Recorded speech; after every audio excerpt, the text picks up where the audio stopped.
Olá!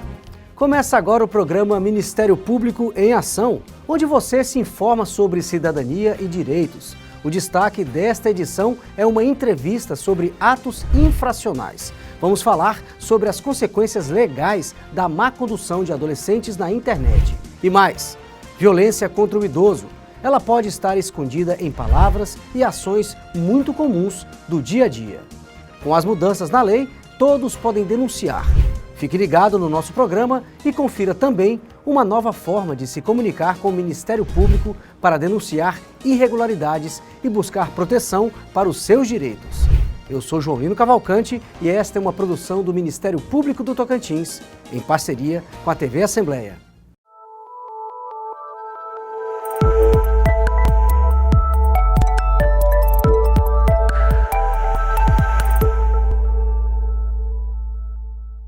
O Ministério Público do Tocantins, em parceria com os Correios, acaba de lançar a Carta Cidadã.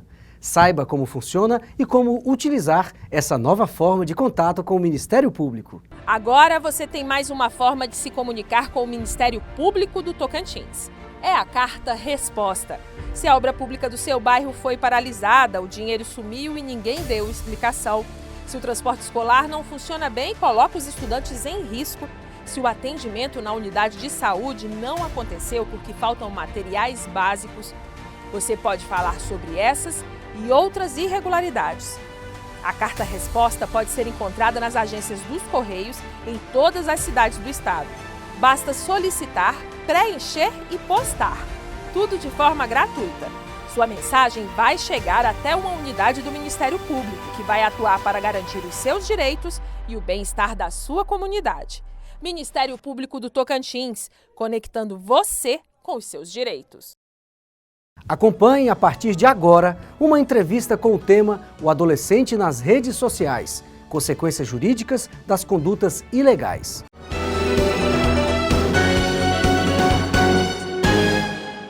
Diferentemente do que muitas pessoas pensam, a internet não é um ambiente onde a lei não se aplica. Toda pessoa que cometer crime nas redes pode ser responsabilizada. E com os adolescentes, os termos legais são um pouco diferentes, mas a responsabilização também acontece. E é sobre isso que a gente vai conversar hoje com o promotor de justiça André Ricardo Fonseca Carvalho, que atua na área da infância e adolescência aqui em Palmas. Bem-vindo, doutor André. Uma satisfação ter o senhor aqui conosco. Muito obrigado, o prazer é todo meu. Doutor André, uma coisa que tem chamado muita atenção da gente é essas ilegalidades cometidas por adolescentes no ambiente da internet. O que é que mais chega na promotoria de notícias sobre isso? Quais são as ilegalidades mais comuns, digamos assim? O que a gente observa na internet é como toda situação da nossa vida, que existe situações extremamente positivas. A internet, ela revolucionou a humanidade e pontos extremamente positivos. Mas, por outro lado, a gente observa vários pontos negativos. E dentro desses pontos negativos, a gente tem o mau uso por parte de adolescentes para práticas de atos infracionais. O que a gente observa na promotoria de justiça, o maior número de casos são ameaças feitas pela internet, atos infracionais contra a honra das pessoas. E aqui entra a situação do cyberbullying, que gera uma preocupação muito grande para nós que atuamos na área da infância, uma vez que, diferentemente ali do bullying, vamos dizer assim, numa situação física, ele pode gerar uma proporção muito grande. Às vezes uma proporção numa escala nacional, e isso gera um dano para a vítima muito maior. Então são situações que a gente observa com frequência na promotoria de justiça, e sem falar também a situação de violência, de organização de atos violentos no ambiente escolar, essa organização feita na internet. Através da internet. Isso aí é uma preocupação que recentemente a gente aqui no Brasil, como um todo, né, tomou uma escala muito grande, né? E eu queria que o senhor comentasse mais um pouco sobre isso, sobre essa organização desses atos por adolescentes de violência contra as escolas. Como é que está isso? O que o senhor conseguiu verificar sobre isso nesses últimos tempos? Certo. O que a gente viu no Brasil foram dois atos extremamente violentos um no estado de São Paulo e um no estado de Santa Catarina. A partir desses 2 atos, a gente verificou que houve uma proporção nacional de temor. E por que aconteceu isso? Em virtude do uso da internet, da propagação de ameaças, de vídeos, do mau uso da internet, que gerou um verdadeiro pavor na sociedade. Então, o que a gente verifica dessa questão da internet que foi fundamental nesse estado de pavor que gerou na sociedade. Então, é o mau uso da internet. Outra situação que a gente verifica de violência no ambiente escolar foram alguns casos no Brasil, e aqui no Tocantins não é diferente, também já ocorrido aqui no nosso estado, de adolescentes e jovens utilizando-se a Deep Web para organizar atentados à escola. Então, isso é um motivo de muita preocupação, que as autoridades acompanham de muito perto essas informações para que não tenha a execução desses atos. Isso, desses atos. E esse uso da Deep Web, que antes me parece que era muito maior, hoje talvez até mesmo na web normal tem essa articulação, é isso mesmo, doutor? Tem essa fala desse adolescente, o acesso ficou mais fácil, a comunicação facilitou, e aí tem como como um adolescente que está aqui em Palmas, falar com um adolescente que está lá em São Paulo e tentar achar que aquilo é valoroso, que aquilo é algo que engrandeça ele, quando a gente sabe que as consequências são catastróficas, é isso? É isso mesmo. A gente observa esse intercâmbio de informações, de contato entre os adolescentes, mas ao mesmo tempo a gente tem que entender, e os jovens devem entender, que a internet não é uma terra sem lei, porque existe uma falsa crença de anonimato na internet. E isso é falso. Tudo que é feito na internet, existem mecanismos de se chegar à autoria, à responsabilização das pessoas que estão fazendo esse uso. Então, essa análise, por outro lado, da possibilidade de se chegar a quem está fazendo aquilo, também tem que ser levada em consideração e tem que ser entendida pelas pessoas. Que tipo de medida socioeducativa um adolescente está sujeito quando ele pratica alguma ilegalidade? Certo. O nosso Estatuto da Criança e do Adolescente tem a previsão de todas as medidas que podem ser aplicadas aos adolescentes infratores. O que é o ato infracional? O ato infracional é tudo que é previsto na nossa legislação no âmbito criminal, como um crime, porém praticado pelos adolescentes. Então, o que o adolescente pratica de um ato previsto como crime, ele, na condição de adolescente, está praticando um ato infracional. Então, tem punição. Existe a responsabilização dele, sim. Ele é responsabilizado por todos os seus atos. E o Estatuto prevê quais as medidas que nós podemos aplicar.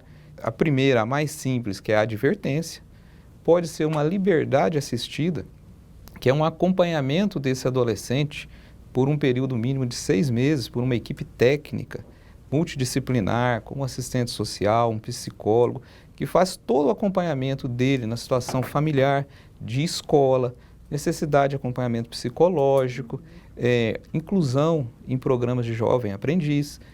Isso é a medida de liberdade assistida. Pode ser a prestação de serviços à comunidade, em algumas entidades que são cadastradas e também é acompanhado por essa equipe técnica. E nas situações de maior gravidade, de violência ou nas situações de reiteração dos atos infracionais por parte de um adolescente, nós temos as duas medidas mais extremas, que é a semi-liberdade e ao final, a mais gravosa, que é a internação. Aí agora a gente vai ouvir uma pergunta que vem lá do telespectador. Vamos ouvir. O ato infracional praticado nas redes sociais costuma ter repercussão e impactos maiores. Isso leva à aplicação de medidas socioeducativas mais severas? E aí, doutor, dá para aplicar uma medida mais severa aí? Sim. Só para a gente ter uma ideia, partindo da análise do maior de idade, da questão criminal, os crimes contra a honra praticados em ambiente de internet, com proporção maior de rede social, a pena dele é triplicada, de acordo com a nossa legislação. Ou seja, a própria lei penal, no caso, ela prevê uma gravidade maior para o crime. Trazendo para a nossa atuação de adolescentes e atos infracionais, o que a gente leva em consideração quando dá aplicação de uma medida socioeducativa? A gravidade do ato infracional. Então, se tem essa proporção, se causa um dano maior à vítima, sim, é um ato mais gravoso que pode gerar uma medida mais gravosa. Mais gravosa, sem dúvida. Isso é muito importante para a gente saber, porque é para a gente saber que existe uma proporção, né, entre o ato praticado e a medida que vai ser aplicada ali por aquela prática. É isso mesmo, Isso mesmo. São duas condicionantes que a gente leva em consideração.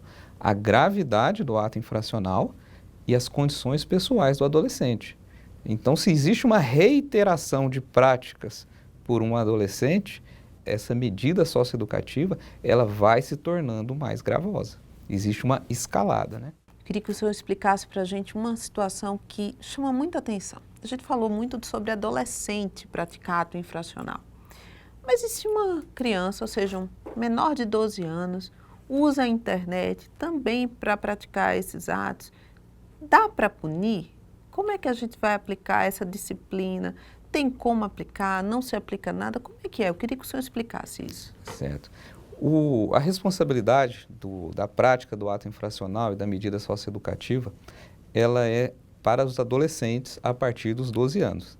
Então, e se acontecer, justamente, né, a situação colocada, por crianças, ou seja, menos de 12 anos. O próprio Estatuto da Criança e do Adolescente prevê as medidas que a gente pode adotar. No caso de criança até 12 anos, a gente não aplica medida socioeducativa. Porém, existe a possibilidade da gente aplicar medidas de proteção a essa criança. Então, a criança ali, ela vai ser protegida mediante a aplicação de acompanhamento psicológico, dependendo da situação, se for uma situação familiar omissa, pode haver um acolhimento dessa criança e também pode haver, dependendo da situação, a responsabilidade dos pais pela omissão. O senhor poderia encerrar hoje falando, talvez, dando um recado para os pais, para os adolescentes, até para as crianças que eventualmente estejam assistindo a gente sobre o que deve ser feito, como deve ser trabalhado isso dentro de casa, para que a gente evite situações como essa, punições a adolescentes, né, aplicação de medidas a crianças ainda, inclusive com responsabilização dos pais. O que é que os pais, os adolescentes, essas crianças precisam saber para que não caiam numa situação como essa? O que eu costumo falar muito para os adolescentes nos nossos atendimentos é que a responsabilidade deles hoje, em virtude da internet, ela é muito maior do que a responsabilidade da nossa geração. Porque tudo que acontece ali, a proporção é muito maior. Então, os adolescentes, os jovens, eles têm que ter a noção dessa responsabilidade, do uso correto da internet. Tem que ter a noção de que, se praticar alguma coisa equivocada ali na internet, tem mecanismos e meios de se apurar quem fez aqueles atos equivocados e, a partir daí, ter uma responsabilização. Então, é esse o recado que a gente deixa para os jovens, os adolescentes, ao usar a internet, essa responsabilidade. Para os pais, o que a gente deixa de orientação é que, por se tratarem de crianças e adolescentes, a responsabilidade ela é dos pais. E o que cabe aos pais? Inclusive, um ato infracional de um filho, ele pode gerar uma responsabilização civil para o pai. Se gerar algum dano a alguma pessoa, o pai pode ser responsável por aquela reparação. Responsabilizado e ser obrigado a reparar aquele dano. Então, o que a gente orienta aos pais é que tenha o controle, o acesso a tudo que os seus filhos estão usando e consumindo na internet. E a partir daí, tendo esse conhecimento, ter um tratamento muito franco com seus filhos, no sentido da gente buscar um uso responsável da internet. É fazer essa verificação cuidadosa É isso, né, doutor? É isso. É fundamental os pais assumirem essa atuação próxima aos filhos, né? Perfeito. Muito obrigada, doutor André. Foi uma satisfação tê-lo aqui hoje. A satisfação foi toda minha. Muito obrigado. Obrigada. Encerramos por aqui, lembrando que se os seus direitos ou os interesses da sua comunidade foram violados, procure o Ministério Público do Tocantins. Ligue 127 ou pelo WhatsApp 63 99 100 2720 ou ainda baixe o aplicativo MPTO Cidadão e faça sua manifestação pelo link da ouvidoria.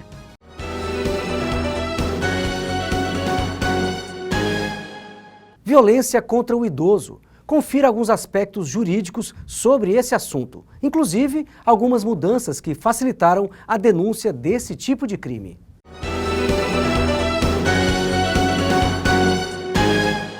Tratando-se de pessoa idosa, os crimes previstos na legislação, eles são de ação penal pública. Isso quer dizer que o Ministério Público pode agir de ofício, mesmo que a pessoa ofendida não tenha interesse no ajuizamento de ação ou de que haja algum processo contra a vítima.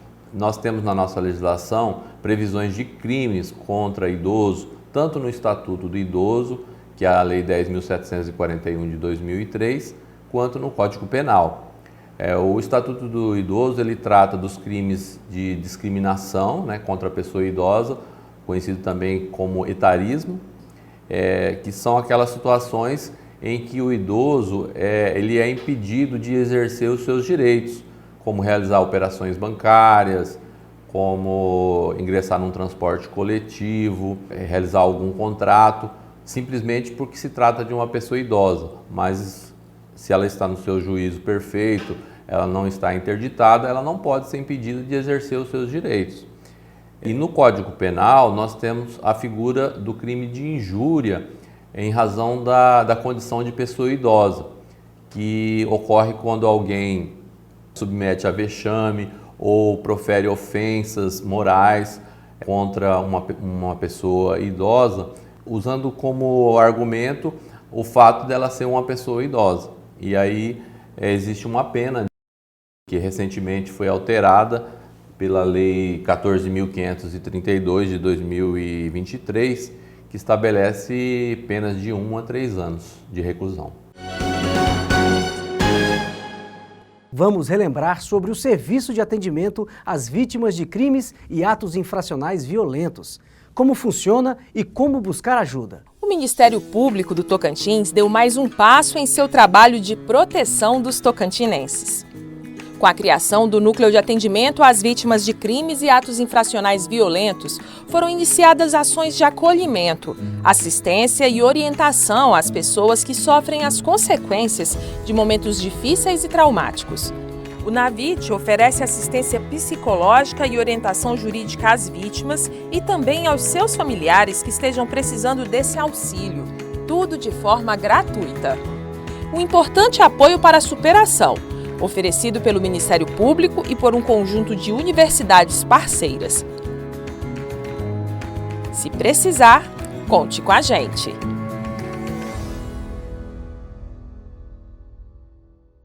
Existe uma unidade do Ministério Público perto de todo cidadão.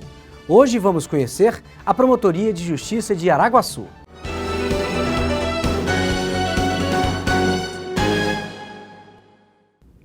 Na Avenida Araguaia, no centro da cidade, está localizada a sede da Promotoria de Justiça de Araguaçu. Neste espaço, são atendidos os moradores do próprio município e também de Sandolândia, que tiveram seus direitos violados e precisam de atendimento do Ministério Público.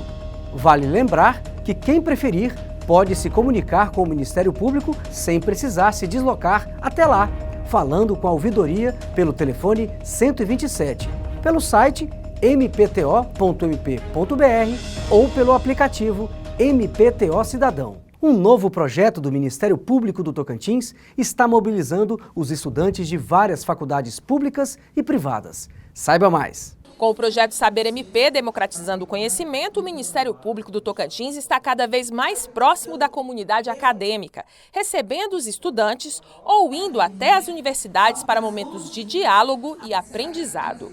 Em maio, foram diversos encontros em Palmas e em Miracema, muitos temas discutidos e várias faculdades envolvidas.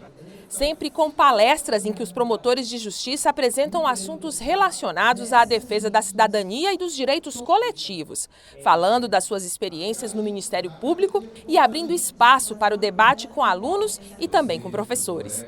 Criado em 2022, o projeto atende instituições de ensino públicas e privadas da capital e do interior. É só solicitar. É assim que se democratiza o conhecimento. Chegamos ao fim de mais um Ministério Público em Ação. Eu agradeço a sua audiência e até o próximo programa.